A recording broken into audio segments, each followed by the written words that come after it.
ওহে বন্ধুরা, আমার চ্যানেলে আবার স্বাগতম। আজকের বিষয় ভোগে নয়, ত্যাগেই প্রকৃত সুখ। অথবা ভোগে প্রকৃত সুখ নাই, ত্যাগেই মনুষ্যত্বের প্রকাশ।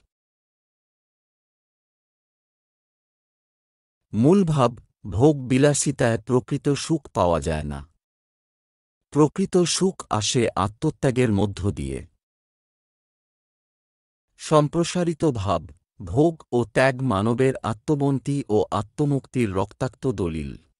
ভোগাকাঙ্ক্ষা মানবের সীমাহীন দুঃখের কারণ। ত্যাগ মানুষকে রিক্ত করে না, পূর্ণতাই এনে দেয়। দুনিয়ার মঙ্গলের জন্য যিনি নিজের জীবন বিলিয়ে দেন।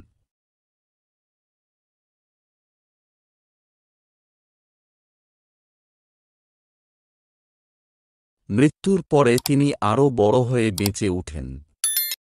কবির কথায়, নিঃশেষে প্রাণ যে করিবে দান, ক্ষয় নাই তাঁর ক্ষয় নাই।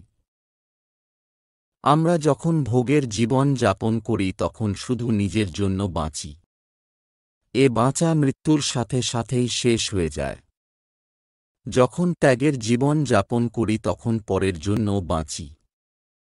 জীবনে ত্যাগ থাকলে জীবন অর্থবহ হয়।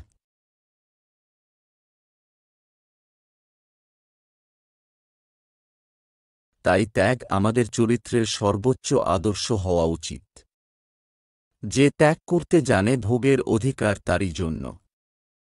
অতএব সপ্রমাণ হয় যে, ভোগ নয়, ত্যাগেই প্রকৃত সুখ। মন্তব্য, নিজের স্বার্থ ত্যাগ করে অপরের জন্য জীবন বিলিয়ে দেওয়ার মাঝেই জীবনে আসে চরম সার্থকতা।